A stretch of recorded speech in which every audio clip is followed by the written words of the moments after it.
É muito mais que lançamento. É muito mais que marketing. É muito mais que jurídico. É muito mais que vendas. E é muito mais que urbanismo. A Jornada do Loteamento é o guia completo sobre loteamentos.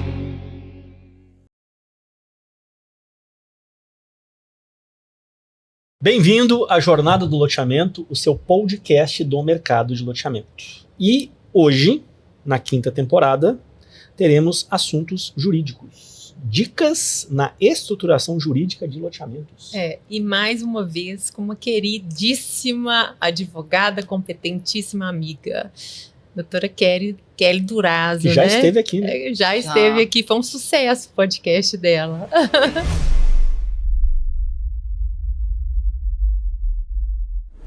Prazer de novo estar aqui com vocês, uma honra poder falar desses assuntos tão simples, né? Que a gente toca no dia a dia, né? E eu tô gostando dessa temporada, tá todo mundo meio sarcástico, né? Porque a gente sofre tanto na prática que quando a gente vem assim falar bonitinho, né, gravando, a gente tem que ironizar um pouco, porque é bastante sofrimento, né, o nosso dia a dia. Mas é muito bom poder falar, né, e poder dividir, porque eu acho que quanto mais a gente fala e difunde conhecimento, a gente se protege, né? Não, e até a questão das dores mesmo, né? Sim. Isso gera uma criatividade até para soluções, né? E a troca é isso aí. A gente já está na 5ª temporada. Nossa, quinta? Eu fiquei até surpresa. Impressionante, né? Foi tão despretensioso, foi tão orgânico. Sério? E o mercado, né? A gente vê que ele tá absorveu muito. Parabéns, super aderente. Eu estava falando, não tem material de loteamento no mercado, assim, a gente não acha fácil, né, um lugar que a gente possa acessar e ter informação com os profissionais que atuam no dia a dia, né? Muito legal, parabéns. Mas são vocês convidados que fazem o Jornada brilhar. Kelly, sim, obrigada. A quantidade de contribuições que esse conteúdo possibilita para pessoas, cara, do Brasil inteiro. Então a gente recebe feedback, cara, assim, gente falou assim, não, obrigado, eu não sabia disso, estou conduzindo dessa forma. Cara, assim, eu ia cair numa cilada, mas eu vi um podcast tal que me deu essa dica. E tem a comunidade do Jornada do Loteamento, que é um grupo de WhatsApp, em que existem discussões, inclusive entre os próprios participantes. Então, olha que bacana. Tá super legal. Tá super convidada, viu? Vou te mandar o link. O link tá aí para todos os ouvintes entrarem, todos estão convidados, e é uma troca em vários segmentos. Né? E é legal que às vezes a pessoa tá na Bahia, ela pergunta para alguém do grupo, a pessoa sabe compartilhar o que já aconteceu lá, isso é muito legal. Ainda bem que a maior demanda é com a Raquel, não é comigo não. Eu imagino. Eu imagino, acontecer né? Isso, fazia isso. Os probleminhas só você, né, Raquel? Podiam falar de marketing, né? Coisas belas, né? Conceitos urbanísticos, né? A parte comercial que já vendeu tudo no dia, lançou e vendeu, né? Mas todo mundo vê as pingas que eu tomo, mas não vê os tombos que eu levo, né? Com certeza. É sempre assim, né? Vamos lá? A gente vai falar um pouco aqui, gente, de questões que a gente até fala muito na comunidade, fala no dia a dia com clientes, e a Kelly com muita experiência nisso, né, nesse acompanhamento jurídico do loteamento, né, a gente vai pontuar, né, questões bem práticas desse decorrer da aprovação. Dicas que valem ouro. Exatamente, que a gente troca muito entre a gente e a gente quer compartilhar isso com todo mundo. Então vamos começar, né, Kelly, pelo começo. Vamos. Tá lá, loteador, seu cliente, chega lá, Kelly, fiz uma parceria com esse terreno aqui, ou comprei o terreno, muito difícil, né? Mas enfim, tô com um terreno aí para fazer um projeto e me ajuda, né? Que bom primeiro que ele te procurou, né? Desde o início, né? Então, mas é bom procurar até antes de assinar a parceria, né? Não, isso aí nós já estamos assim, considerando que ocorreu, né? Mas não ocorre na prática, a gente sabe que não ocorre, né, gente? A gente sabe, esse é o problema, né? Então, assim, acho que a primeira grande dica é contratar um especialista no início do processo como um todo, né? Porque eu acho que o advogado, que nem hoje, eu fiz uma reunião, era para durar meia hora, durou 2 horas a reunião, porque o empreendedor, ele começa a fazer tanta pergunta que ele não tem ideia o tanto que um advogado pode ajudar ele, o tanto que um advogado pode economizar no projeto dele. Com 2 perguntas, 3 perguntas, a gente resolve o problema de milhões. É verdade, você sabe disso, né? Questão de IPTU, questão de... Então, assim, realmente, eu acho que se a pessoa procura um advogado antes, resolve muita coisa. Então, acho que antes de assinar qualquer contrato, é bom ter um advogado. Até para a estrutura, às vezes a pessoa fala assim, eu vou fazer um loteamento. Aí ele faz uma viabilidade de um loteamento, quando, na verdade, aquele produto podia ser um condomínio de lotes, que é uma incorporação, né? Não é um loteamento. Então, teve casos que eu olhei a parceria dele, aí eu falei, olha, mas aqui eu acho que caberia muito mais para a sua viabilidade um condomínio de lotes, por várias questões, por causa da legislação que municipal de condomínio de lotes, né? E não de loteamento. Então, assim, se já tivesse sido feita uma consulta, talvez ele já teria resolvido um problema antes, né, de ter assinado um contrato, que para depois rescindir, assinar outro é bem mais difícil, né? Mas vamos imaginar, então, que o contrato dele tem uma saída, né? Não, sim, com certeza. Então, chegou lá no seu escritório com uma possibilidade até de saída no caso de uma inviabilidade, né, de uma questão urbanística, uma questão ambiental, né, uma questão registral também, enfim. E aí, qual que é o primeiro passo, as primeiras dicas que você dá nesse momento e que você trabalha, né, com esse terreno? Na verdade, eu não entro na parte da viabilidade econômica e financeira, né? Porque, obviamente, não é a minha praia, né? Advogado não gosta de muita conta. Mas, normalmente, quando já vem um produto pronto, a gente olha toda a questão jurídica, né? Não só de due diligence, matrícula, que isso é muito básico, né? Então, assim, primeira coisa é pegar uma matrícula atualizada, né, Raquel? Isso é muito básico para a gente, mas, às vezes, para a pessoa que está lá do outro lado, que não tem tanta experiência, não faz, né? Assim, pegar uma matrícula atualizada para realmente ver, né, se não tem nenhum problema. E aí, seguir no passo a passo da aprovação do loteamento, que tem muita coisa que o advogado pode ajudar. Então, por exemplo, um primeiro ponto importante, né, que a gente comentou na nossa troca de WhatsApp, a gente pega muitos casos que, depois que o empreendedor aprova o empreendimento, vem aquela conta gigantesca de IPTU dos lotes, né? O que acontece? A nossa legislação e a nossa jurisprudência hoje, do STJ, inclusive, ela é muito clara em falar que aprovou o loteamento, as matrículas têm que ser abertas, se bem que agora teve uma alteração da 6766 que eu vou comentar, né, mas a jurisprudência até hoje, né? Ela fala que eu tenho que abrir a matrícula do loteamento. Beleza, até aí não tem problema nenhum. Qual que é o problema? Qual que é o pulo do gato? Né? O pulo do gato é que as prefeituras, na ânsia arrecadatória, né, o que eles fazem? Eles pegam como base de cálculo o loteamento vizinho, que já está com a infra entregue. Então, a gente tem um IPTU que era, por exemplo, R$100 mil, do dia para a noite o IPTU dos lotes passa a ser R$1 milhão. E eu te pergunto, você que é mais o comercial, alguém coloca isso na conta de viabilidade dele? Ninguém. 2 anos de projeto, 3 anos, ou de lotes não vendidos, imaginam que isso faz um impacto na conta de um loteador que não está precavido com isso, né? Então, assim, eu acho que, além da gente se preocupar com toda a parte da viabilidade econômica financeira, não esquecer dessa questão do IPTU, porque isso é um problema muito sério. É um problema muito sério. De todos os loteadores. De todos os loteadores. Então, eu acho que o momento de... Muita gente fala assim, o momento de eu discutir isso com a prefeitura é quando eu estou com o loteamento para ser registrado, né, para sair o decreto. Não é. O momento para, na minha opinião, né, o momento para fazer isso é na hora que o prefeito vê, ou que o pessoal da aprovação vê que vai sair um empreendimento novo, para ele estar como seu parceiro e para ele abrir alguma exceção para você, né? Então, assim, primeiro, vamos falar um pouco da base de cálculo, né, do IPTU. Da cobrança do IPTU. Tem vários fatores que formam a base de cálculo, né, o valor, enfim, venal para se cobrar o IPTU. Né? Normalmente eles usam o valor venal do imóvel e aí eles têm os critérios de tamanho, idade do imóvel e no caso de lote tem que ter parte do pressuposto que tem que ter infraestrutura entregue. Se eles usam a base de cálculo de um loteamento vizinho que não é o seu, que não tem infra, obviamente eles não podem cobrar aquele valor de IPTU, né? Então eu estou com um caso agora real, né? Um problemaço, por quê? Porque eles cobraram uma base de cálculo que eu não sei nem de onde eles tiraram, porque eu fui olhar a planta genérica do município, não tem a rua do loteamento, aí eu peguei a rua do loteamento, eu peguei a planta genérica, porque hoje, ainda antes da reforma tributária, a gente só pode modificar a base de cálculo se tiver legislação anterior que a defina, né? Agora, com a reforma tributária, os nossos queridos, políticos aprovaram que qualquer município vai poder mudar a base de cálculo por decreto.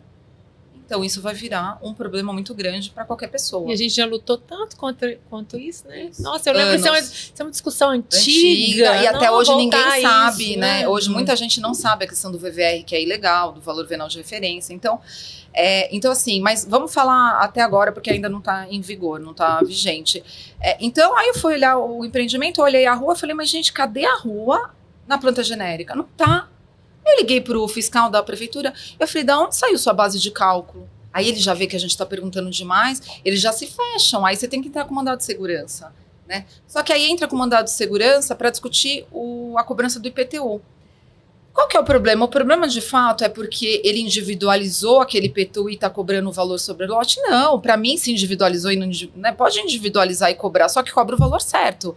Então, se o valor era 100 mil, divide os 100 mil pelo valor dos lotinhos, e tá tudo certo, só que não, aí eles de 100 mil passa para 1 milhão, então isso não é certo, né? Como um lote pronto, né? Como um lote pronto, né? Então essa discussão, e aí quando você vai ver a decisão da STJ, tá falando lá, não, o correto é individualizar na hora que registra, que seria o correto, se bem que agora tem a lei, a alteração do artigo 22, parágrafo 3º, que fala que só vai poder individualizar depois que tiver o TVO.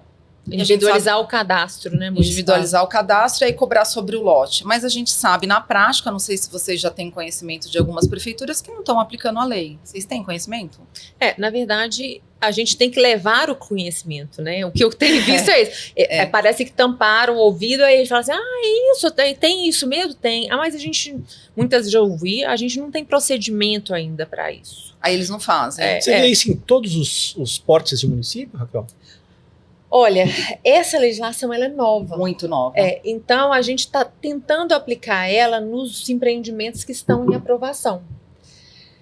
E o que aconteceu até agora na minha prática, né, a gente do escritório está assessorando os próprios loteadores para eles não chegarem de cara com um advogado lá, tá? E não assustar a prefeitura e tal. Não assustar é ótimo, né? Não, mas aí você tem uma porque eles não gostam quando você já vai com o advogado, né? Porque aí ele vai chamar o procurador e ele não vai conversar. Sabe? Então a gente dá uma basezinha para ele argumentar e tem essa devolutiva. Aí depois a gente marca uma reunião com o procurador, conversa, etc, etc. Em alguns casos a gente tem tido sucesso, mas assim, parece que a gente tá levando, assim, uma novidade absurda, como se é uma lei federal. E aí, enfim, teve situações que não deram certo, tá? E tiveram situações de sucesso. E no momento que não dá certo, o procedimento é o mandato de segurança. É judicializar. Judicializar. É judicializar. Não tem como. Mas é uma situação que a gente ainda não tem decisões, eu não sei você, concretas a respeito dessa individualização de cadastro e cobrança de IPTU individualizado só após o TVO, né? Eu ainda não tive decisões judiciais concretas sobre isso. E eu acho que a gente vai demorar um pouco para ter uma sedimentação desse entendimento, né?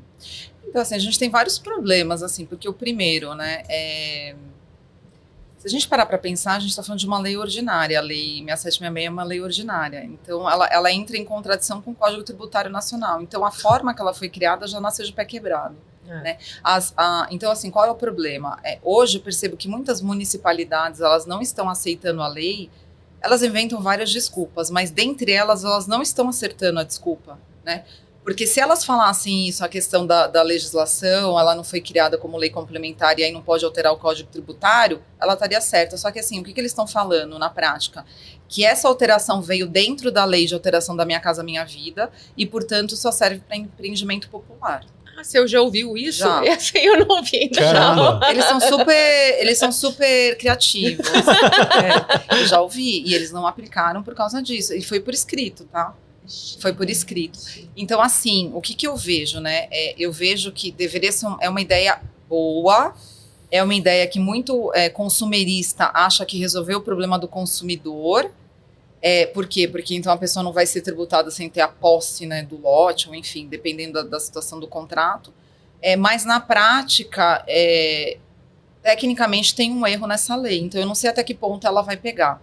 E juridicamente, Eu não sei se eu teria coragem de entrar com uma ação judicial por essa fragilidade na legislação, já que a competência, né, a tributação está prevista na Constituição e no Código Tributário Nacional, e então uma lei ordinária não poderia aí obrigar então a municipalidade a não individualizar através de uma lei ordinária e não complementar. Mas aí, Kelly, até ouvindo né, as suas falas e as suas trocas, e a gente fazendo trocas também, a gente tem como atuar nessa questão lá no início da aprovação. Sim, né? Não, então, sim, voltando. Né? Então vamos falar voltando assim, a gente está falando de fragilidade, de questões que ainda tem que ser sedimentadas, sim, mas a gente pode atuar lá no início. Pode. Né? Por quê? Porque então a municipalidade vai estar querendo aprovar esse loteamento para trazer aí um crescimento ordenado, né, urbanístico da cidade, e aí vai estar com o parceiro criando um empreendimento que vai dar renda para eles, e aí é o momento de você tentar fazer algum combinado. Como se fosse uma contrapartida, Uma contrapartida, então, olha, eu estou fazendo isso, mas vamos combinar, por exemplo, a legislação, salvo engano, de São José dos Campos, a lei municipal, ela fala que só vai cobrar IPTU dos lotes, acho que no importe de 50% do valor devido. Aí eu não sei que conta que eles vão usar como base de cálculo, né? Mas assim, então ela já vem falando que nos 2 primeiros anos o IPTU vai ser reduzido para metade. Então a gente pode tentar, no momento da estruturação, regular isso de alguma forma. Né? Eu acho que esse é um caminho para proteger o loteador. E outra coisa, que é o mais importante, você vende o lote. Todo loteador passa por isso. Né? Vamos pensar na hipótese de venda do lote. A pessoa não paga o IPTU. O que acontece? O Código Tributário também fala que é responsável pelo pagamento do IPTU tanto o proprietário da terra como o possuidor. No caso, o comprador de lote, se ele assinou um contrato de compra e venda, ele é possuidor. Só que na hora que ele fica inadimplente, qual é a primeira conta que a prefeitura vai bloquear? A conta do loteador ou a conta do pobre coitado que comprou um loteamento popular? Ele vai bloquear a conta do loteador, e a gente sabe que na prática várias contas são bloqueadas. Então, também é o momento de você falar, olha, prefeitura, procurador municipal, vamos fazer um combinado de que, já que você pode cobrar dele, cobrar de mim, vamos cobrar primeiro dele. Vamos então mandar esse lote a leilão, já que ele não pagou, e não bloquear minha conta, né? Vamos fazer um acordo de cavalheiros, né? A gente sabe que se o prefeito mudar, tudo pode mudar, mas eu acho que se a gente tiver numa gestão séria, eu acho que a gente consegue prevenir de alguma forma. Mas é isso que eu ia te perguntar. Que tipo de instrumentos poderiam ser utilizados para que, mesmo com a troca do prefeito, todos esses combinados pudessem ser respeitados? Um termo de acordo? Eu entendo que... eu acho que aquele falou uma dica muito importante. Não deixe para o final. Não vai combinar depois. Não deixe... O final a gente está falando no termo de compromisso, né? Mas o termo de compromisso, ele é um instrumento que ele tem que servir para isso. Mas o combinado tem que ser feito antes, senão no momento que você recebe uma minuta de termo de compromisso para analisar, né? Porque chega nos nossos escritórios as minutas para a gente analisar. Mas se o loteador tiver feito essa combinação de contrapartida no decorrer da aprovação, isso vai estar retratado lá. Pois olha só, Raquel, teve um dos episódios que eu não sabia do termo de compromisso. E aí nós tratamos do termo de compromisso, eu achei esse negócio assim... Não só eu, recebi muitos feedbacks assim, poxa vida, devia ter feito, por que eu não fiz? Ou alguns falando, reforçando a importância. Porque não estava com o advogado certo, né, Raquel? E acho que a gente teve até um episódio com a Rita. Foi. Lá em São Paulo, aqui em São Paulo, tô perdido. Aqui em São Paulo, que foi super legal também. Mas assim, o termo de compromisso, em que momento do processo ele acontece? Quando o loteador chega na prefeitura e começa o seu processo de discussão de aprovação? Ou é um rito que acontece depois? Olha, assim... Em qualquer momento? Acho que depende da prefeitura. Depende. Tradicionalmente, é o momento final de consolidar todas as obrigações e todos os combinados sobre aquele loteamento. Vamos explorar um pouquinho isso? Explicar para quem não sabe o que é o termo de compromisso? Ok. Vamos? Só para aí você entra nisso. Acho que é bem legal. Tá. Quer falar, Kelly? Não, fica à vontade. Então tá, vamos lá. A legislação, tanto a federal como a municipal, ela obriga o loteador a implantar a infraestrutura. Isso é o básico, né? Isso a gente não precisaria nem falar. né? Mas isso compõe um termo de compromisso, né? Se existe alguma contrapartida, seja de uma obra, de um valor para algum fundo do município. Eu vou fazer reforma da polícia militar aqui. Exato. Um aporte de até X mil reais. Isso nós estamos falando do ponto de vista urbanístico, né? O meu empreendimento, ele é um empreendimento que precisa ser faseado por questões mercadológicas. E município, você entende isso, que isso é importante para esse empreendimento estar saudável e ele ter um ciclo saudável e a gente que somos corresponsáveis estarmos seguros, dar tudo certo. Aí eu posso terminar as obras do primeira etapa e você me dá a TVO da primeira, que daí eu começo a fazer a segunda e você me libera, e o TVO de um não tem nada a ver com o outro. Exato. São dicas super importantes, então, né? assim... E a gente vai falar do TVO também, né? Até da escritura, né? Então, assim, olha, eu vou te dar uma garantia, mas... tem muita legislação que já prevê isso, tá? Mas a gente tem que ter o cuidado de colocar isso nesse termo. Vamos fazer o que a gente chama de descalcionamento proporcional à medida que as obras estão sendo feitas, né? E outros ajustes, isso do ponto de vista urbanístico. Isso são conversas que vão sendo feitas ao longo do processo de aprovação, que você pode ir sedimentando em atas e, enfim, até chegar num termo final ou num termo intermediário mesmo, já que, eu acho que se for uma situação muito delicada, muito importante para o loteamento, que faça aquele termo intermediário para documentar aquilo. Eu também acho, até a questão do IPTU, eu acho que seria legal fazer um intermediário, né? Agora, e é possível, gente, eu estou perguntando porque são dúvidas que eu acho que são, para vocês, devem ser super comuns, mas... E aí podem ser feitos vários termos. Eu vou tratar deste assunto e fecho esse acordo com a prefeitura. O que acontece? Pode consolidar no final tudo, né? Igual ela falou, fazer uma ata. Então vamos lá. A gente vai lá conversar com o procurador. Muito embora, o prefeito pode mudar, mas o procurador vai estar lá, que normalmente o procurador é concursado, né? Geralmente é. Geralmente é. Mas enfim, então o procurador vai estar lá. Poxa, você faz uma ata regulamentando que você está aprovando, mas que ele se compromete a fazer isso e tal. Lá no final, você pode consolidar tudo nesse termo de compromisso. Olha, eu estou fazendo tudo isso, eu estou dando todas as contrapartidas, então o IPTU vai ser nesse formato. Aí o prefeito que assumiu é um loteador também. E aí o cara quer complicar a vida dele. Ele pode simplesmente desconsiderar o que foi acordado? Olha, assim... Sim. Explorando os riscos disso. O que eu falo? Eu acho assim, a gente tem risco para tudo nessa vida. Eu falei hoje pro meu cliente, não quer ter risco, fica na sua casa vendo TV e aplica o dinheiro no banco, né? Então, assim, risco a gente tem sim, Dani. Eu entendo que a gente tem. Eu entendo que mesmo ele assinando uma ata, ele se comprometendo, eu entendo que mudou a gestão, eu acho que ele pode mudar de ideia, mas isso não é ilegal, na minha opinião, é imoral, né? Então, assim, a gente vai estar sentado, ele vai falar, mas foi ele na gestão anterior que se comprometeu. Veja bem, ele não se comprometeu a nada ilegal, a gente não está querendo que ele faça nada errado. A gente só está pedindo para ele que ele cobre primeiro quem deve, quem está na posse do lote, e não o loteador, para ele bloquear a conta de quem deve e não do loteador. Então, a gente não pediu nada errado, a gente não pediu nada ilegal, né? Então, se esse prefeito falar assim, mas eu não quero, eu vou cobrar o loteador, aí tudo bem. Aí é a questão dele, mas eu entendo que com uma ata firmada, o procurador já conhecendo o loteador, fica mais difícil ele não querer voltar fazer, atrás. né? E eu acho que se são compromissos sérios, né? Principalmente quando a gente está falando de empreendimentos mais complexos, né? A verba é esse termo de compromisso lá junto com o registro do loteamento, sabe? Isso faz parte do empreendimento. Até bom para dar publicidade para o consumidor, né? Exatamente. E aí isso engessa mais essas possibilidades e essas inseguranças que infelizmente a gente tem no nosso país. Mas eu acho que ele fez uma pergunta assim, eu começo a aprovar e tem uma ata falando que não vou ser cobrada de IPTU. Muda a gestão, em 2 anos vira outro prefeito, ele não vai ter um termo de compromisso para ele averbar. Eu acho que a dúvida é, até sua opinião, porque eu já dei a minha, eu queria saber de você. Você acha que ele pode negar a vigência desse... Pode, né? Pode, é um ato discricionário. É um ato discricionário, assim como a aprovação inteira do empreendimento. Exato. E aí o promotor tem condições, se ele participou dessas discussões, de ter algum tipo de procedimento no sentido de que ele aceite? Não tem isso. Entendi. O promotor, você diz o procurador, que é o advogado da prefeitura, ou o promotor? Promotor.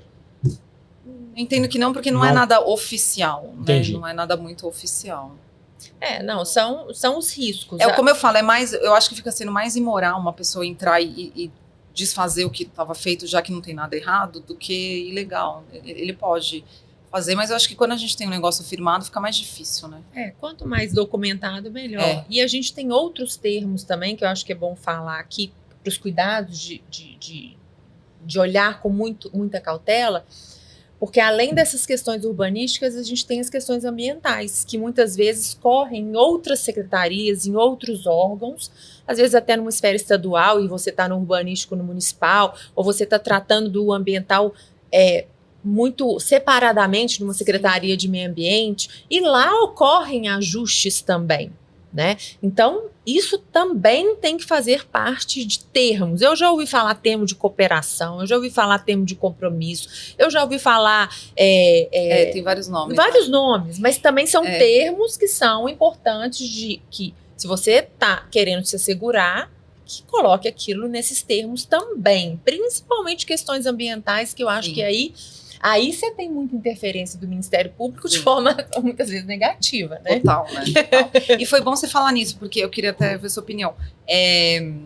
Quando a gente fala de due diligência ambiental, é muito complexo para o advogado, porque, não sei você, mas assim, tem estado que a gente tem que fazer pesquisa ambiental até dentro do site do Ministério Público, assim, digo, de ato administrativo. Você já viu isso também? Uma grande... Não é uma lista objetiva. Aonde eu procuro? Que nem certidão. A gente sabe que a gente tem que procurar na Justiça Federal, na Justiça do Trabalho, na Justiça Civil. E ambiental? Porque cada lugar, às vezes está no estado, às vezes está, assim, é muito segregado e não tem um lugar centralizado, né? Ou tem, eu tô atrasada, não tô sabendo. Eu não sei, eu desconheço. Não tem, né? Eu desconheço. É por cidade, por estado, né? Eu tava, num podcast que a gente fez com o Marcos Vinícius, eu achei super interessante, não sei se é um projeto ou uma proposta, alguma coisa assim, dos taxas e dos procedimentos administrativos terem uma publicidade. Tem que ter, gente. Igual os processos, porque senão a nossa due diligência, ela fica manca. Ela fica manca. E onde a gente vai achar? E na hora que você fala em due diligence, voltando um pouquinho lá no início, né, Kelly, loteamento, a gente tem que se aprofundar um pouco mais. Sim, né? muito.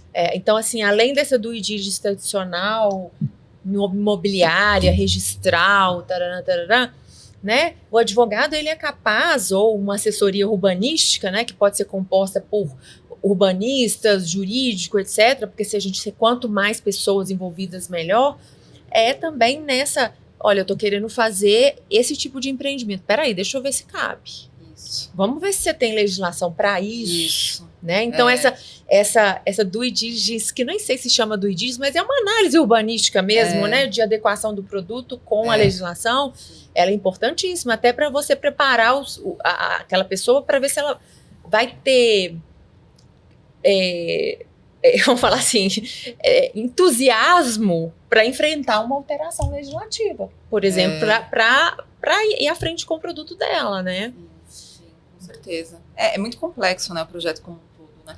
Mas eu acho que essa questão de legislação, o próprio urbanista faz essas consultas, não faz?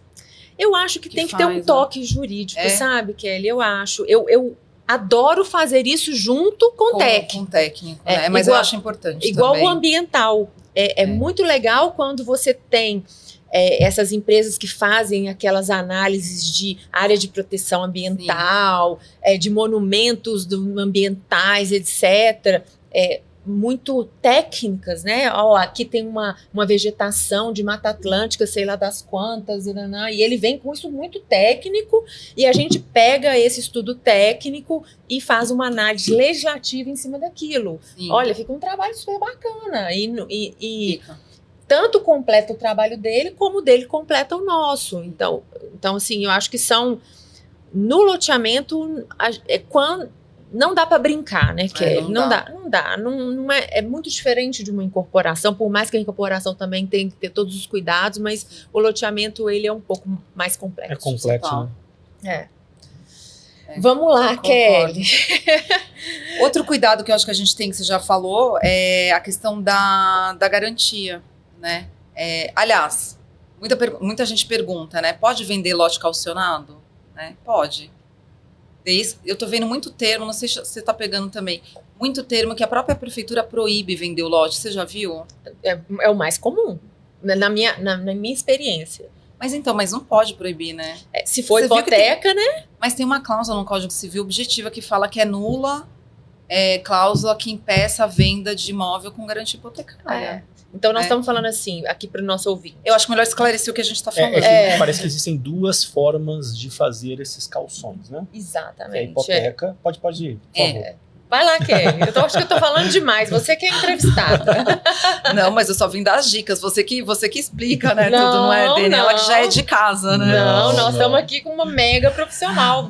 Queremos te ouvir. Desta vez eu não vou te defender. Não. É você. Ah, tá bom. Então, olha, assim, normalmente quando eu faço com garantia hipotecária. Muita gente chama de calção, mas não existe mais calção, né, no nosso código. Então a gente tá falando de garantia hipotecária, né? Quando a gente faz essa escritura de hipoteca, a gente normalmente delimita lá todos os lotes que vão servir de garantia, né, de acordo com o cronograma de obras, e muitas vezes e por isso que eu acho que tem que ter o acompanhamento do advogado, e aí a dica, super dica, né, como você já comentou, essa garantia ela tem que estar estruturada de acordo com a obra e com a evolução da obra. Então, se eu for entregar a obra que a gente entrega ao longo dos anos, a gente tem que fazer esse descalcionamento, né? E muita gente não sabe, muito empreendedor não sabe, mas falar que eu não posso vender um lote, não estou falando que é bom vender um lote com calção, que comercialmente é muito ruim, né? Mas eu posso vender um lote com calção, então de repente eu lanço um empreendimento com 1000 lotes. Poxa, vendi 800, 200 estão calcionados, tem gente querendo comprar? Eu posso. Então, eu como advogada, eu jamais aceitaria uma escritura falando que eu não posso vender um lote, já que o próprio Código Civil fala que eu posso. Agora, o que eu fiquei assustada, não sei se você também ficou, com a alteração legislativa na 6766, você viu falando da dupla garantia? Eu posso dar em garantia agora o próprio lote para a prefeitura, para a garantia da obra, e ao mesmo tempo para a operação de securitização de recebível. Desde que tenha finalidade de obra. De obra. Então, mas e aí, na hora de executar? Mas eu acho que é bom. Será que alguém vai aceitar isso? Eu acho que pode ser que o mercado venha com um tipo de como é que fala? De produto financeiro, né? Que case com essa regra. Porque ela tem um pouco de sentido, mas não quer dizer que ela seja viável lá para o banco, tá? Aí é outra cabeça. Mas pensa lá, eu tô lá no município, recebo aqueles lotes em calção, a gente sabe que se der um problema... Ninguém vai pegar o lote, né? Ninguém vai executar. Essa garantia não é muito difícil de ser executada. Eu nunca vi até hoje ninguém executar e acabar uma obra. Exato. A prefeitura, porque ela não tem nem capacidade técnica. Não tem know-how para isso, né? Ela não tem profissional para fazer isso. Não tem. Ela não tem profissional. Aí vem a lei e fala assim, olha, essa mesma garantia que você está dando ao município para fazer obras de infraestrutura, né, que essa é a função dessa garantia, você também pode usá-la para uma operação financeira que tenha essa destinação de obras de infraestrutura. Tá? Aliás, agora o Santander tô fazendo propaganda aqui. Eu estava falando outro dia com uma moça lá da nossa comissão de loteamento, e ela falou que agora ela trabalha no Santander, tem uma linha de crédito para loteador, e eu não sabia. Olha que Vocês legal. sabiam? Sabia, porque quem abriu essa linha de Foi você? crédito, não foi. Vou dar os créditos aqui. Quem fez foi o pessoal da BLD Urbanismo, lá de Fortaleza. O Irineu que conseguiu isso. Foi ele que... Foi ele, eu falei com ele, é verdade. Ele me ligou, nossa, agora que eu lembrei dele. Ele me ligou, tava falando. Foi uma realmente, conquista pro mercado. E até ele queria colocar patrimônio de afetação, ele me ligou para saber se podia, não podia, o que adiantava. Eu falei, não adianta nada, porque pro loteador. Ele falou, mas o patrimônio de afetação, muito embora pro loteador não seja bom, já que só criou ônus e não bônus, o banco está querendo dar o financiamento por conta do patrimônio de afetação. Mas é tudo muito novo ainda. Tudo muito novo. Mas eu acho que tem sentido, Kelly, na hora que você vem com esse novo marco das garantias, que fala em garantia recarregável. Então, mas aí que eu queria entrar nesse ponto. Nenhum banco vai aceitar, Raquel. Nenhum banco. Você acha que não? Claro que não, só o primeiro. Eu peguei a garantia, eu sou a primeira, eu vou fazer alienação fiduciária. Quero ver o segundo querer. Quem que vai pegar? A garantia não é real. Se o primeiro não executar, não dá para executar o resto.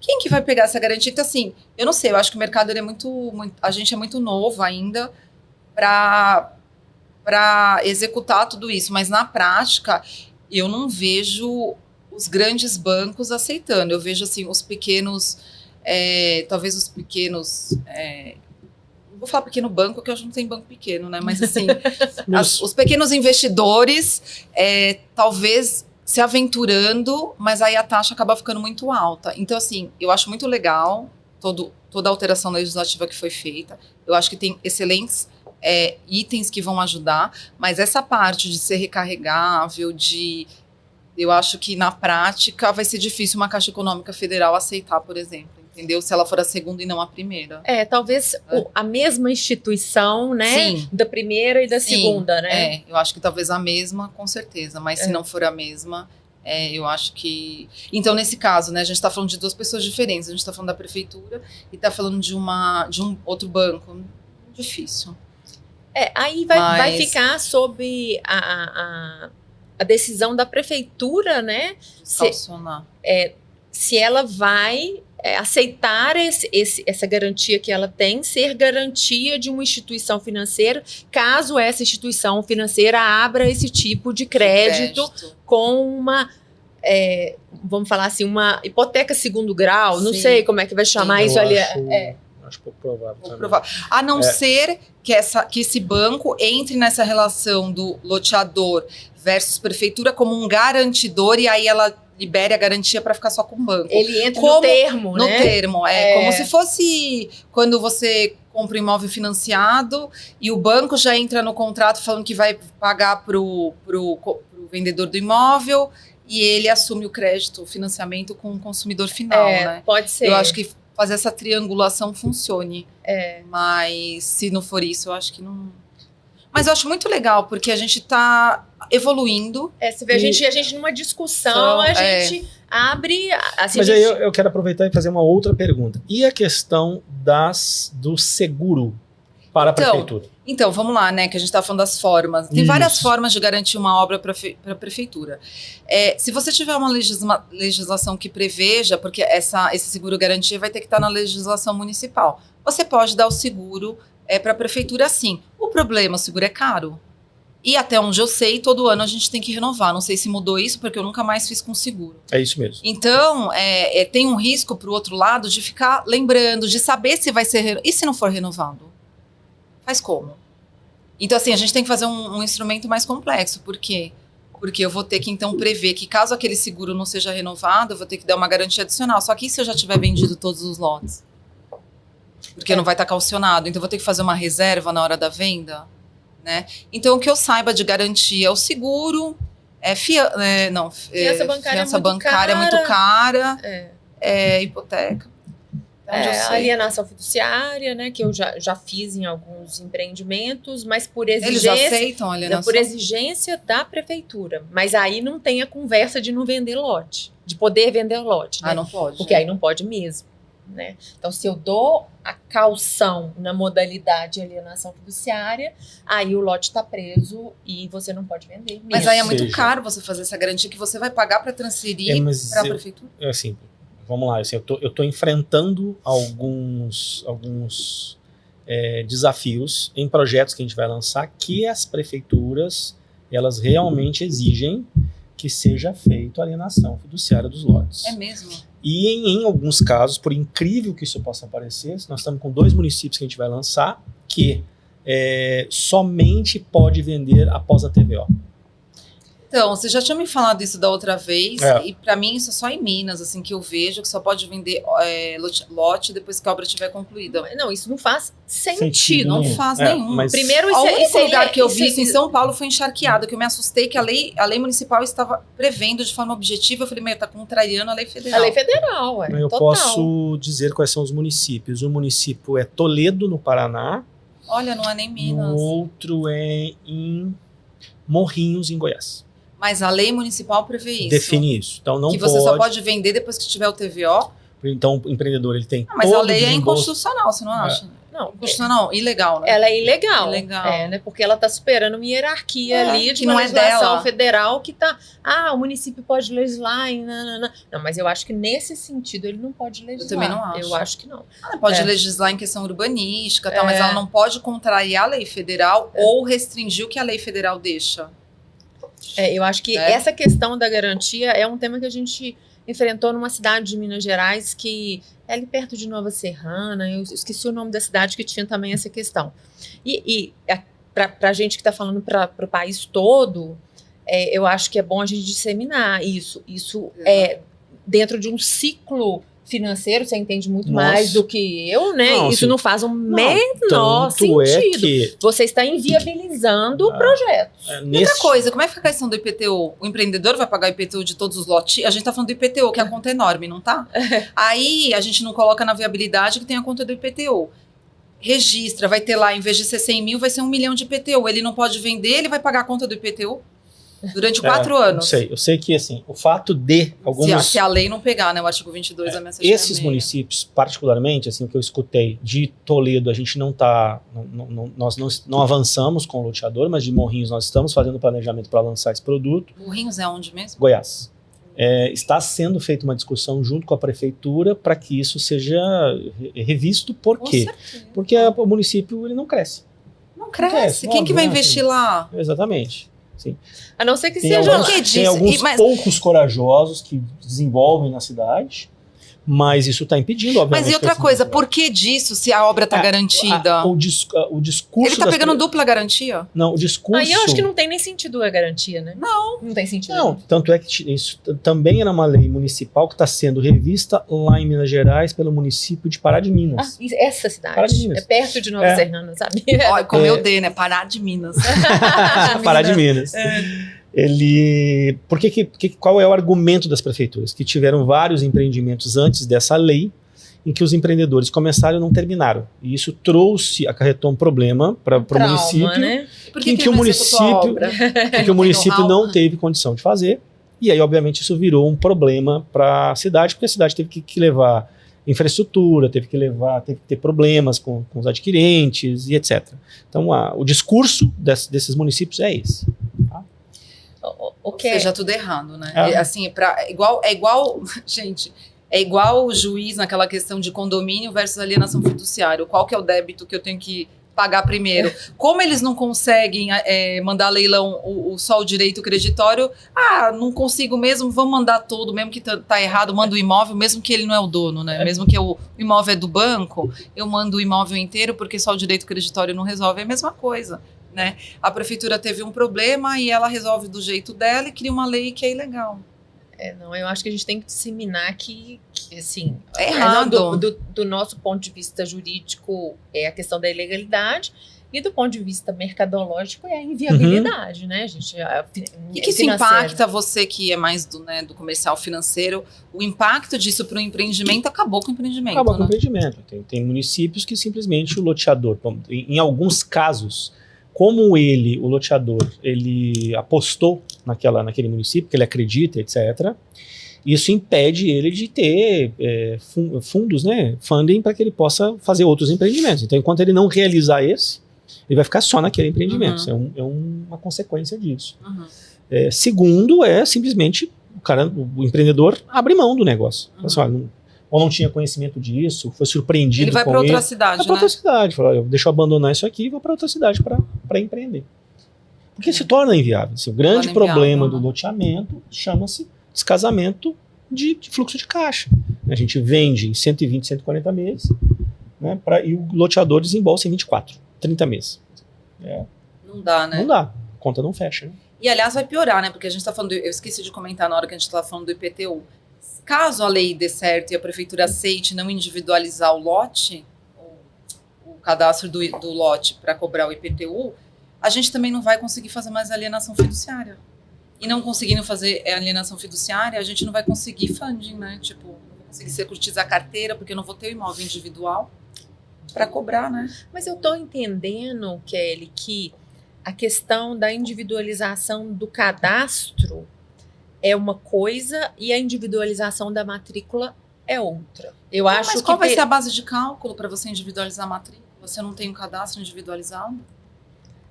Mas, por exemplo, nas normas da Corregedoria de Minas Gerais, eles são obrigados a individualizar a matrícula. Então, mas entrou em conflito. Por isso que eu falo que toda lei vem de pé quebrado, porque a gente arruma uma parte e não arruma outra. Então, na prática, como que isso vai funcionar?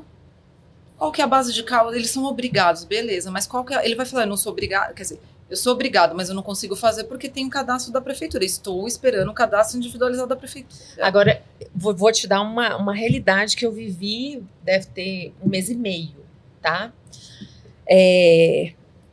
A gente teve que fazer uma garantia de hipoteca, no caso, num empreendimento, numa finalização de empreendimento já aprovado, e a gente precisava de um valor de lote.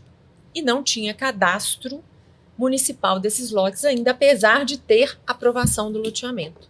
E não é para ter que mesmo. Nunca tem, demora, né? Não, e de acordo com a nova lei, que fica assim. Que fica assim, que né? Fica que assim. Não individualiza o cadastro. Então, aí a gente teve um problema prático, né? Como que eu vou levar o valor do lote para fins de custos e emolumentos da hipoteca? Eu acho que... A gente, só te dando assim, que foi na prática. Vamos lá no município falando assim, ó, precisamos do valor atribuído a cada lote desse empreendimento para fins de fazer a sua garantia. Ele fez uma certidão do valor atribuído ao lote. Fazendo como? Pegando o cronograma de execução de obras, dividindo, mais o valor que ele já tinha do terreno, porque teve uma operação que precisou da base de cálculo para ITBI, ele somou isso, dividiu pelo número de lotes. Boa ideia, boa saída, só quero ver se todo mundo vai ter essa boa vontade. Não, né? mas assim, mas aí, Kelly, é a questão do trabalho, não estou falando do advogado, mas do empreendedor junto com... Vamos pensar junto, o que a gente faz? Olha, foi uma construção que a gente fez em conjunto e saiu essa certidão. Cara, que eu acho que é o melhor caminho de tudo que a gente está discutindo. Aliás, seria um caminho justo para atribuir valor do lote, né? Sim. Você pega o terreno e o valor da obra, não nesse momento, porque não seria o valor real, mas seria o valor real lá na frente, né? Então não está errado. E é justamente o valor de obras que foi utilizado para fins de garantia. Então, junto com aquele cronograma físico-financeiro, foi aquele valor. Era uma obra até muito vultosa, de um empreendimento grande, e que serviu para dar o valor atribuído ao lote naquele momento, que é o momento da garantia. Né? Então, assim, boa saída. Foi porque a gente não queria que fosse aberto os cadastros individuais dos lotes. Senão gerar um problema. Senão eu perco o benefício da nova lei.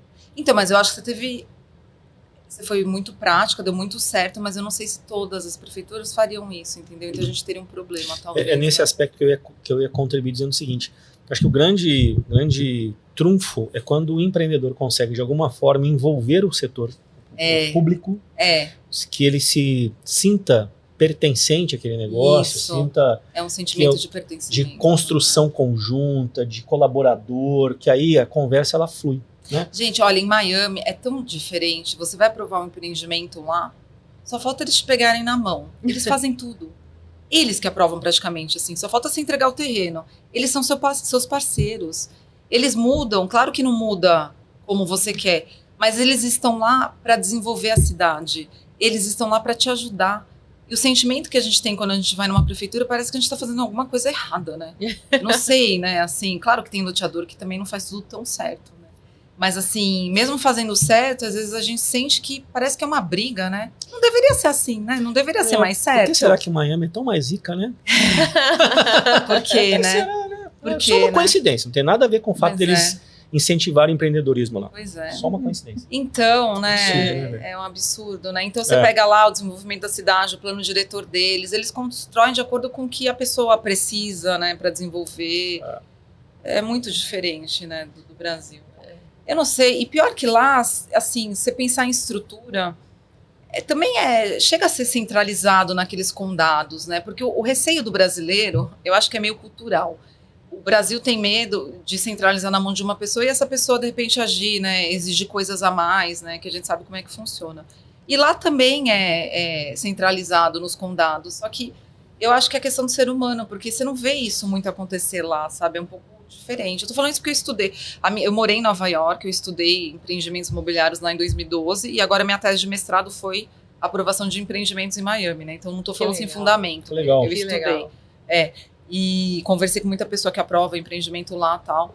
Então, mas a questão acho que, sei lá, ou tá tudo muito errado aqui no Brasil, não sei, porque realmente é um sentimento muito ruim da gente saber que um processo inteiro de aprovação fica na mão de 3 pessoas, né? Do prefeito, do cara lá do setor de aprovação do projeto. E uma dica interessante que eu não sei se foi sua ou da Rita, não estou me lembrando agora, mas que aí a gente está falando das inseguranças jurídicas e como minimizá-las, né? né? Cercar, né? Uma dica, eu acho, não sei se foi você, Kelly, ou a Rita, que falou sobre, na hora que estiver fazendo esse termo final de compromisso, envolva o máximo de secretarias possível.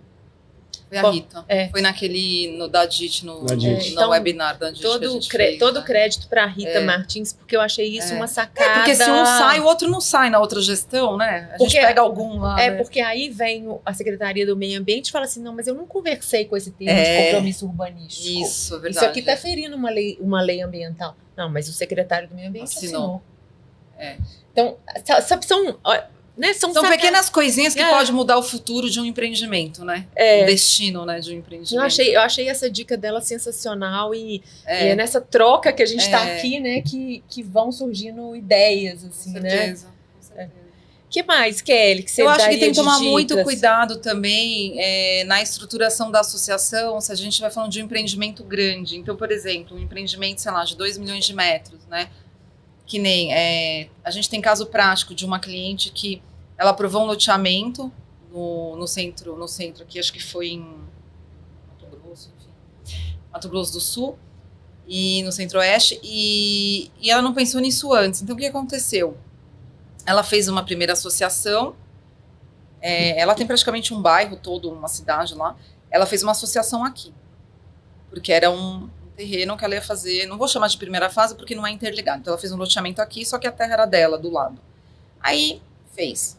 Depois tinha um aqui do lado, que também era dela, ela também fez. Só que aí ela ia fazer um outro aqui. Ela esqueceu que alguém tem que fazer a manutenção do viário. Ah, tudo bem, em tese a prefeitura tem que fazer a manutenção do viário, só que a gente sabe que ela não vai fazer o que a gente quer. Eu vou colocar um monte de muda, de pinheirinho bonitinho na minha avenida, que é aquela avenida central, né? Então a gente sabe que não vai dar certo se não tiver alguém fazendo a manutenção. Então, assim, olhar o projeto como um todo. A gente tem projeto, a gente tem terra. Esse caso mesmo do Sul que a gente fez do nosso cliente, são 2 milhões de metros. É um projeto para 30 anos, né? Então não adianta a gente olhar só para aquele pedaço de 500 mil metros. A gente tem que olhar para tudo. A gente tem que olhar para esse 500 mil, para o outro 500 mil, como é que vai fazer a manutenção no meio. Ou seja, fazer uma associação desse pedaço e uma associação master ou mãe para cuidar do todo, para cuidar da rua que passa no meio. Porque lá na frente, se você não tiver previsto isso nessa associação, você não vai conseguir adesão para pagar a cota da associação mãe. É uma coisa tão simples para quem trabalha, né? Para quem vê, e quem não de repente não tem a prática, a pessoa vai ver quando deu problema, falou, e agora?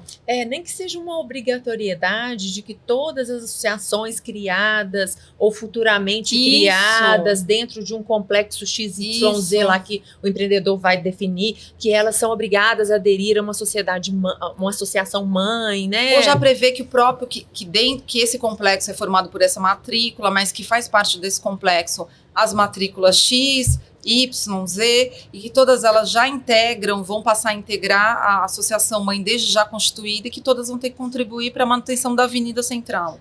O que eu passo muito no escritório é o empreendedor já prevendo uma expansão, que não é fase, igual você falou, é realmente porque ele já está negociando um terreno vizinho. Isso, pode ser também.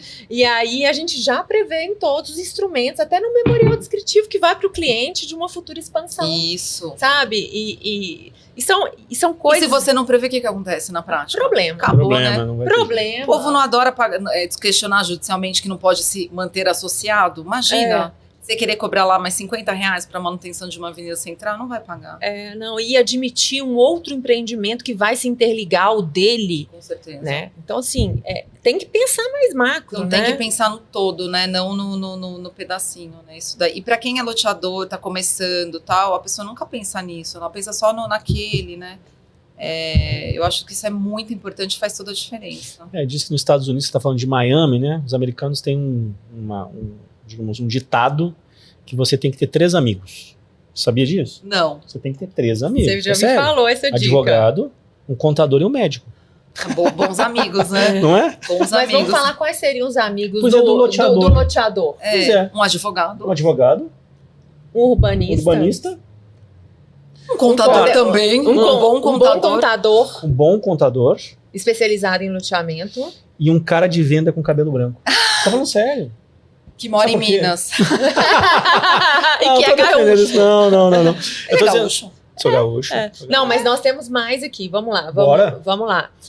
Nós falamos advogado, urbanista, coordenador de vendas, um bom contador em loteamento. Marketing também, né? Um marketing. Vamos prestigiar a nossa amiga aqui. Um marketing. E vamos falar mais... A gente está vivendo tanto esse ambiente de vários profissionais concebendo aí o produto, Dene. Fala mais. O urbanista está aqui. Tá aí, urbanista. Gente, eu acho que também não pode desprestigiar um bom cara de financeiro, né? Para olhar a cadeia como um contador, todo, não? Não, aí é viabilidade, eu acho. Nesse aspecto, viabilidade. Não só viabilidade, performance, fluxo de caixa, né? Fluxo de caixa, gestão de securitização, gestão de carteira. Então, nós temos o financeiro do empreendimento, né? Que é a performance, etc. O controle, o pé no freio, às vezes, né? Sim. E gestão de carteira. Que mais, hein? Vamos deixar essa pergunta para o pessoal? Não é? Contribuam. Coloca aí, pessoal. O que vocês acham que tem que ser os amigos do loteador? Amigos do loteador. Quero saber depois da resposta. Não, porque a gente tá aqui, né? Duas advogadas, um coordenador de vendas e especialista em marketing também. Mas cada dia que passa, a gente vê projetos mais ricos com profissionais de outras áreas envolvidas e juntos, e quanto mais antes juntos, o produto fica mais bacana. Nós estamos trabalhando... Gente, eu acho que também uma coisa que a gente não falou até agora, a gente vive na ânsia da correria. Fazer com calma as coisas, pelo amor de Deus. Quando faz tudo correndo, dá tudo errado. Lógico. Por favor, tenham mais calma. Eu tive uma experiência recente que prova isso. Gente. Cara, assim, é impressionante que... O que acontece quando você não coloca ovos no bolo? Não dá certo. Né? Então, assim, e toda vez que não coloca o ovo no bolo, dá errado. Sim. Todas as vezes que a gente entra em um projeto em que a gente aceita as verdades do loteador sem preparar um lançamento, o que você acha que acontece? Dá tudo errado. Dá errado. Porque ele não te deu tempo de você estudar. E você acredita. E aí, no final, a culpa vai ser sua. Não adianta. É isso. Não vão lembrar que você não pesquisou lá atrás o que você era para fazer o seu assim, não tem jeito. Assim, virou uma premissa da Lotnet. Assim, você precisa que a gente lance seu produto? Então eu vou estudar. Não tem problema. Nós temos um prazo mínimo. E a gente tem que respeitar os nossos processos. Senão não dá para lançar. Exatamente. É isso. E muita gente vai aprender na dor. Não vai aprender no amor, vai ser na dor. É isso aí. É isso aí. E o que fazem com o advogado também, né, Raquel? Porque comercial e jurídico nunca dá muito certo. Capaz. Porque o comercial Como sempre... diz o pessoal lá do Sul, capaz. Porque o pessoal do comercial sempre atropela o jurídico e a gente não consegue nem... Depende do comercial. Não tô falando. Não tô falando de vocês. Eu tô falando de jurídico de empresa. Jurídico de empresa versus comercial. Mas aí que tá, olha só. Aí vem uma dica para quem está nos assistindo. O que a gente tem participado? Inclusive eu e a Raquel temos alguns projetos que a gente está assim. Os loteadores mais cautelosos e visionários também. Eles criam as equipes de trabalho multidisciplinares na concepção do projeto. Então nós estamos trabalhando com 4 projetos que vão ser lançados daqui a 2 ou 3 anos. Mas nós estamos trabalhando desde agora com o processo. Todos juntos. Todo mundo junto. Inclusive advogado. Todo mundo. Urbanista, os empreendedores, advogado, agente de coordenação de vendas. O loteador comum, não estou falando esses loteadores que você atende, eles fazem tudo segregado. Ou é o urbanista que faz o projeto. Mas eu atendo também. Aí na hora de aprovar o projeto, vai para o advogado. Aí depois eles não conversam. Kelly, mas é nesse aspecto que eu falo assim, por que eu falei do coordenador de cabelo branco? Eu não tô puxando brasa pro meu assado, não. Mas assim, é uma coisa que eu escutei há muito tempo, que cada vez mais faz sentido. Você tem que ter do seu lado pessoas que têm muita experiência. O loteador tem que ter. São decisões muito sérias que podem comprometer muita coisa no futuro. Então, que ele tenha do lado dele pessoas de confiança e que ele saiba que essas pessoas têm repertório para orientar elas. A maioria dos meus clientes é o loteador segregado, não é o estruturado, não. Sim, os menores. E aí, o que a gente faz da Lotnet? Senta com ele e fala assim, quando ele vem e fala assim, não, eu vou registrar o contratinho qualquer lá. Ai, dá um dor no estômago. Cara, na hora eu falo com ele assim, para, não, você não vai fazer isso. Cara, o seu contrato de compra e venda vai regir vai regulamentar toda a vida de seus recebíveis. Você tá doido? De forma nenhuma. Você vai pagar um bom advogado, indico os bons advogados, indico a Raquel, indico você, indico todos os bons advogados, falo assim, você vai fazer um contrato muito bem desenvolvido. Porque o problema depois não vai ser comigo, eu vou vender. Vai ser com você daqui a 10, 12 anos. De relação com esse cara. Já tem problema no judiciário, que já não aceita nada, imagina fazer um contrato ruim ainda. Outro aspecto, quando eu sento com ele, falo assim, vamos fazer a tabela de preço, qual a primeira pergunta que eu faço para ele? Deixa eu ver sua viabilidade. Qual o preço do seu lote? Vocês vão ficar surpresas em saber que a maioria não sabe. Não sabe, vai pelo preço de mercado. Entende? Então, assim, é o nosso papel... Mesmo que o preço de mercado seja inviável? Mesmo, não. Ou ele já fez essa conta e a conta passou, né? A conta sempre de padaria. Ah, tá. Sempre de padaria. O custo dele vai ser X, eu vou vender por alguns X, faz sentido. E não é assim. Então, por que eu estou falando isso? Aproveitando essa deixa. Porque o papel do Jornada do Loteamento é que o herói dessa história, e o cara é um herói, é o loteador. É um herói. Agora é um herói. É um corajoso. É corajoso, empreendedor. Empreendedor no Brasil. No mundo, né, no Brasil que a gente vive. Com loteamento ainda? Com loteamento. Então, assim, e o nosso papel é de ser os apoiadores deste herói para fazer com que esse cara não se dê mal. Que é isso. Mas a gente tem que ser corajoso, e eu acho que esse é o grande papel nosso como prestador de serviço, para falar a verdade. E para falar não, né? E falar não, cara, não pode. Eu vou fazer, não tem problema. Você vai fazer comigo. Você quer lançar em uma semana, não vai ser comigo. É isso, né? Eu tenho falado muito. Tem que falar isso. Não. É isso. Eu fiquei super feliz quando às vezes eu falo não com coragem fundamentada e eu falo não com a consciência tranquila também, sabe? Mas isso vem só com a experiência, que a gente vive, né? É com muito fundamento que a gente fala. E o aventureiro prestador de serviços, ele fala assim, só que esse aventureiro ele não dura no mercado. Porque rapidinho. E o mercado de loteamento é muito pequeno, né? A gente estava falando agora, todo mundo se conhece. Imagina se faz alguma coisa que dá super errado, todo mundo vai saber a vergonha que você vai passar, né? E eu, na minha vida, só tenho meu nome. Então, tudo que eu faço e assino, eu tomo muito cuidado, porque eu vou responder lá na frente. Então, a gente tá... eu tenho um advogado de Minas Gerais que ele já me deu umas lições muito boas, mas uma que ele me deu, ele falou assim, não existe meia reputação. Não existe. Boa. Não existe meia reputação. Não existe. É verdade. Exatamente. Meninas, estamos caminhando pro final, viu? Como passar rápido, né? Não tinha mais coisa pra gente falar? Ela fez uma lista enorme. Eu falei, será que vai dar? Mas eu tô falando que a gente passou já por falou? tudo. Já? E uma última dica que eu queria dar, não tem a ver com a aprovação, mas tem a ver com contrato de parceria ou com qualquer estrutura jurídica que ele for fazer. Gente, igual você falou, a gente tem várias falhas, como tudo, né? Todo processo de uma sociedade, ele vai evoluindo. Problema arbitral. A gente não consegue consultar hoje se um imóvel está numa discussão de um tribunal arbitral, né? Assim como a gente tem um limbo. Eu nunca tinha pensado nisso. A gente tem um limbo na questão ambiental que a gente não consegue pesquisar se tem um TAC, e a gente tem um limbo nos nossos contratos. Todos os meus contratos, seja de compra e venda de lote para o consumidor final, seja contrato de parceria, eu sempre escrevo lá que a parte declara que não faz parte de nenhuma discussão arbitral. Né? Ou boa dica. Também a questão da união estável, né? A pessoa compra o lote, não vive em união estável, porque, gente, já vi tanto problema lá na frente, ele comprou, vendeu, e a pessoa depois entra com a ação, ou fez a parceria no terreno, vive em união estável, depois de 5 anos está pronto o loteamento, aparece a dona lá. Opa, eu quero metade disso aí a viabilidade já foi pro buraco, né? Uma descrição tão simples, né? Gente, é uma linha, né? É uma linha. Muito legal. Vale quanto essa dica, gente? como diz o mineiro lá, nu.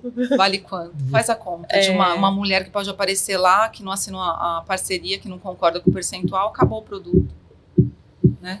Muito legal, muito legal. Esse final aí, a gente deu 2 cerejas do bolo ótimas. Isso aí. Mas tem muito mais, viu? A gente pode conversar muito mais ainda. A gente vai aprender, cada ano que passa, né? A gente tá fazendo assim, a gente tá se encontrando a cada 6 meses, 1 ano. Aí passa um ano, a gente aprende tanto, toma tanta porrada, que a gente pode voltar para contar os casos aqui e atualizar o pessoal. Né? É uma boa ideia. Não, mas eu acho que assim, é bom que a gente compartilha que a dor não é só de quem tá ouvindo, não é da gente. A dor é nossa. A dor é nossa. A gente tá junto. Tamo junto. Tamo junto. Aqui, né? Kelly, muito legal. Para variar, sempre é um prazer conversar com você. Leve, bom, muito legal. Legal mesmo. E que fique o convite para você sempre vir aqui contar as porradas que você leva. Com certeza. Com o maior prazer, vou contar todas. E vamos trazer soluções, dicas. É isso aí. Kelly, obrigada, viu? Você é uma amiga querida. Obrigada. Bom demais ter você aqui de novo. Obrigada a você. E a próxima vez vamos combinar antes pra gente poder depois se encontrar mais tarde. Fechado. Eu tava combinando com ela de sair pra jantar e esqueci que eu vou pra Salvador amanhã da aula. Eu falei, gente, eu tô ficando louca, né? Vocês vêm, eu vou. Vamos combinar antes, viu? Tá bom. Combinado. Mas foi um prazer estar aqui com vocês de novo e até a próxima. Igualmente. Espero que eles gostem. Com certeza. Pessoal, obrigado aí pela audiência, obrigado pelas participações, pelas contribuições e nos vemos no próximo episódio. Grande abraço. Valeu. Um abraço, gente. Até a próxima. Tchau. É muito mais que lançamento. É muito mais que marketing. É muito mais que jurídico. É muito mais que vendas. E é muito mais que urbanismo. A jornada do loteamento é o guia completo sobre loteamentos.